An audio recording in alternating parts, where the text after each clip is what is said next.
Hello, Hannibal. Welcome to Hard Hats and Hard Truths, the Hannibal Board of Public Works podcast. I'm your host, Erica Mitchell, and I'm joined today by our special guest, Emily Dexheimer, who is our Customer Solutions Supervisor. Welcome to the show, Emily. Thank you. Well, thank you for being here. And everyone likes to save money, right? Especially on life necessities, of course, and utility services certainly fall in that category. So on today's episode, we're going to be talking about all the ways that you can save on and manage your utility bill. So we're going to be providing some practical tips, some seasonal advice, as well as customer resources. But before we dive into that topic today, can you share with us how long you've been with the HBPW and a little bit about what you do here? Sure. So I have been here for going on 16 years now. I started as a customer service representative and then moved into the supervisor position.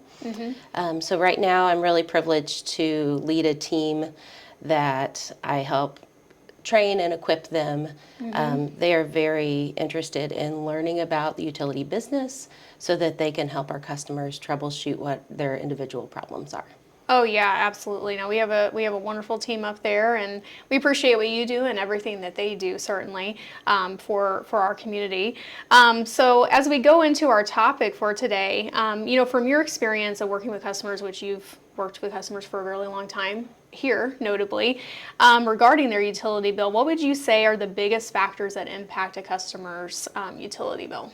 So when you're looking at the electrical side, you're going to have your heating and air conditioning is going to be your main driver of things. On the water side, it's a little more individualized.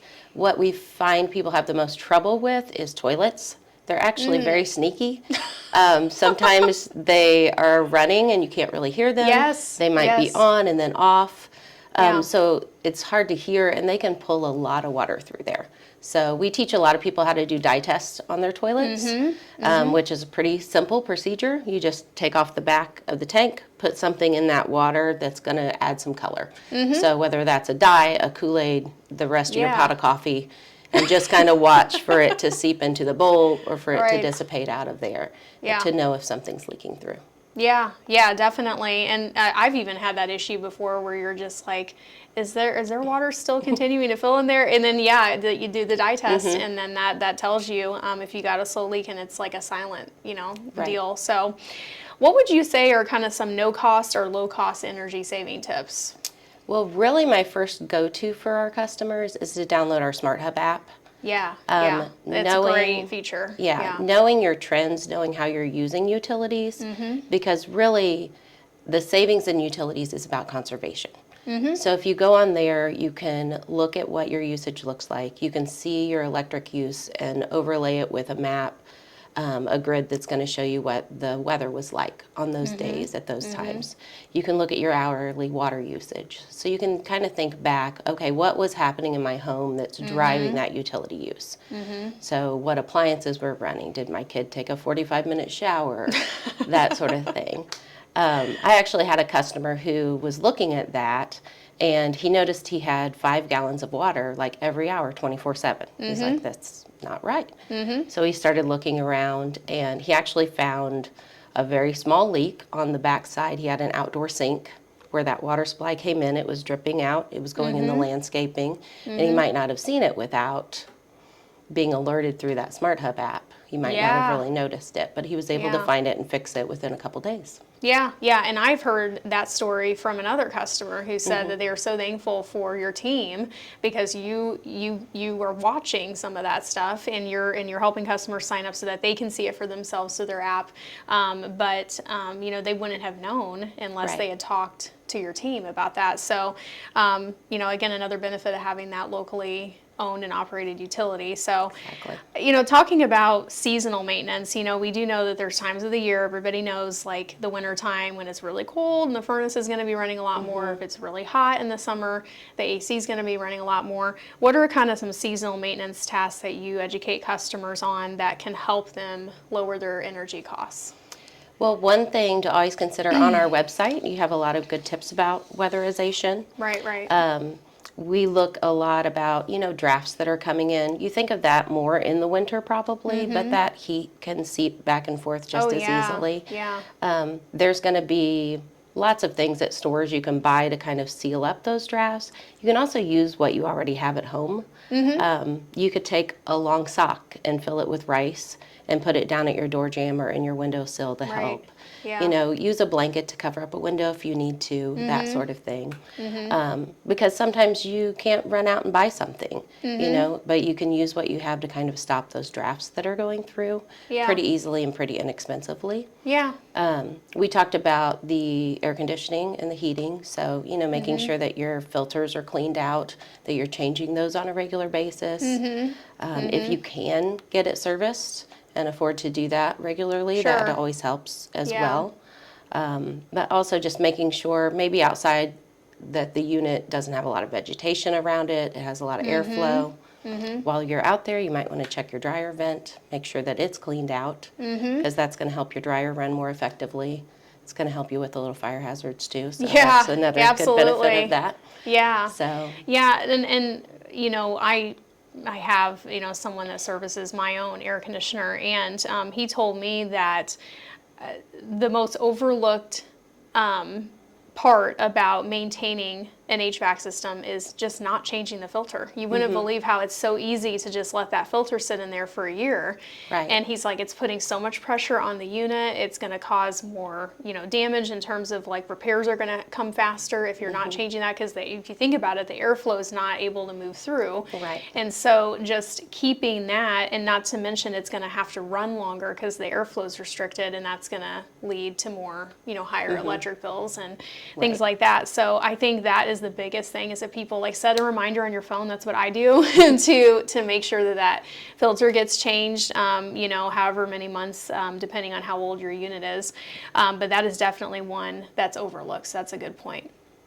Can you talk about budget billing and how it works? I think, you know, a lot of people love the sound of that, obviously, and some people, there can be some misconceptions about how it works, and, you know. So with our budget billing, we take a 12-month history, and we're going to divide that out so that you're making a levelized payment throughout the year.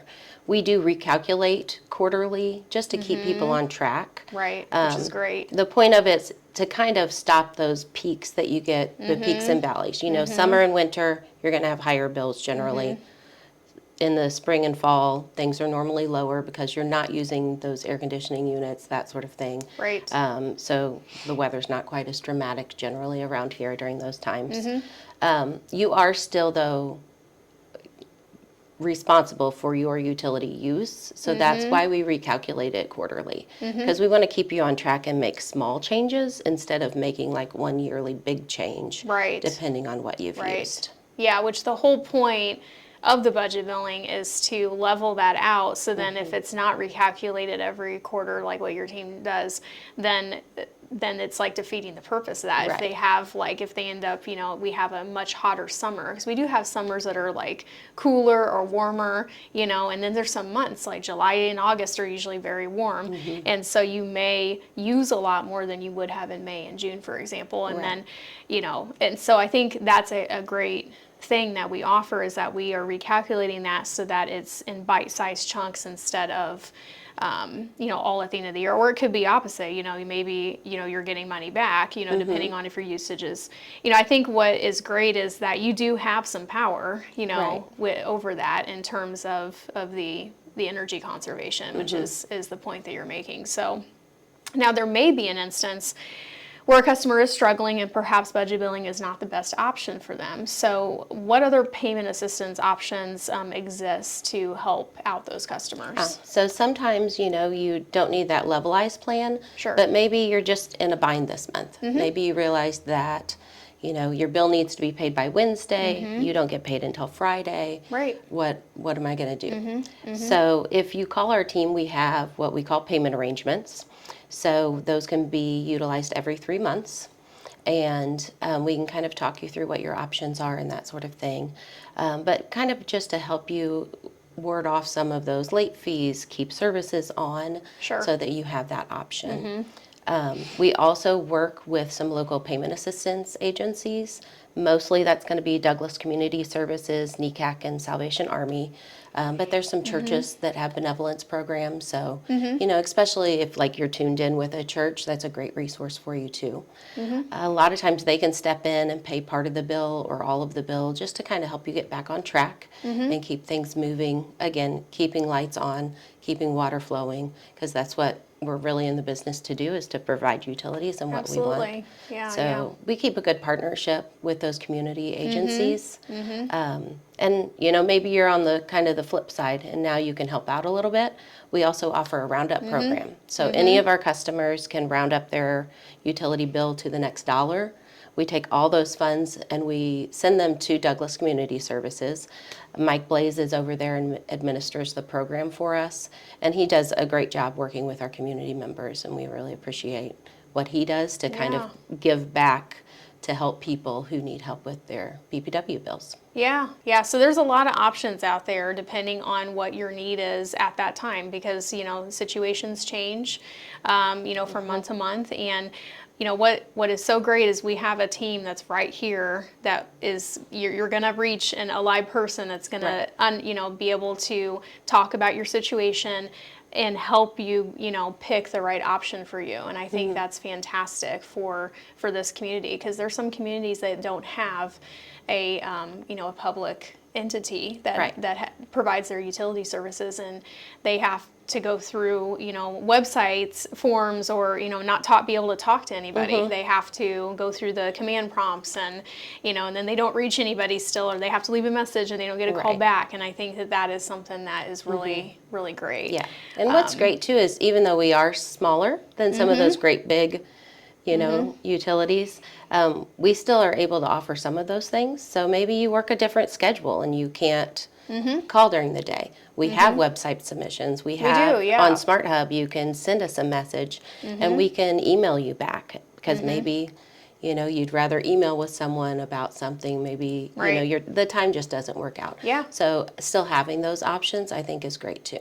Yeah, absolutely. And we have social media as well. If you're on social media, you can send a message through there, and we can get you connected with the right folks here. So that's wonderful. But before we wrap this episode, I like to ask every guest the same question, which we've already kind of touched on a little bit about, in your opinion, what's the biggest benefit of Hannibal having a locally owned and operated utility? And I think that you answering that question with someone who has such a rich history at the BPW, not only with yourself, with your family. Right.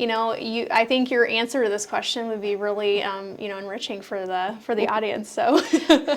Well, for those who don't know, my father was a lineman here. He actually, when I was a year old, he started as a at the utility here and worked several different positions, ending retiring as a lineman. But I think it's just what you said in the question. We're locally owned. We're here. Like we said, if you call my team, you're not getting redirected to a different state. You're going to talk to someone here. If you want to talk to someone in person, we are here and right in front of you.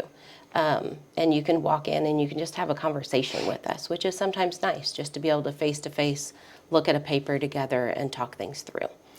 And, it's because we're here and because we care. We're there at the grocery store beside you. Our kids are in activities with yours. We're in service clubs and, volunteering in the community because we care about the community. And I think that's a great way to have a utility and to have employees that are really invested in this area and in those around us. Yeah, I think there's nothing better than having people running your essential services that you can't live without, that care about you, that are utilizing the same services, and they just that care piece is really important, and we have that on our side here in Hannibal, which is fantastic. So, well, thank you for joining us today, Emily. You've really shared a lot of great information for our customers, and I want to thank you all for watching. And if you have any questions about any of the topics and programs that we discussed here today, you can feel free to drop a comment below this video. We'll also have some show notes with some links to resources that you can access. So it's just all right there at the click of a mouse. So feel free to utilize that. And until next time, we'll see you right here on Hard Hats and Hard Truths.